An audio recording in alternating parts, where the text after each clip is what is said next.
Jacob calls his sons together. He says, "Gather around, I will tell you what will happen in the days to come." He begins with Reuben. "Reuben, you are my firstborn, unstable as water. You will not excel because you defiled my bed." Then Simeon and Levi, brothers in violence, their anger will scatter them. Judah stands out. "The scepter will not depart from you until Shiloh comes. The king will rise from your line." Joseph is next.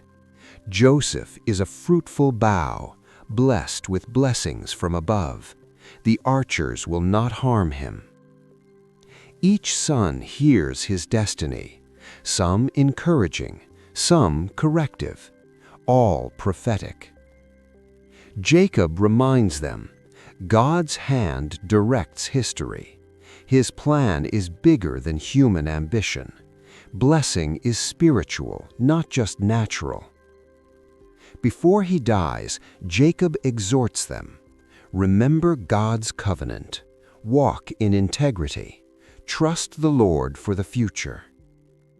Genesis 49 teaches us, 1. God sees the future and speaks into it. 2. Leadership and blessing come through faithfulness, not just birthright. 3. God's plan often defies human expectation. 4. Words spoken in faith shape generational destiny. Jacob closes his eyes. He rests. He leaves a legacy, spiritual, prophetic, eternal.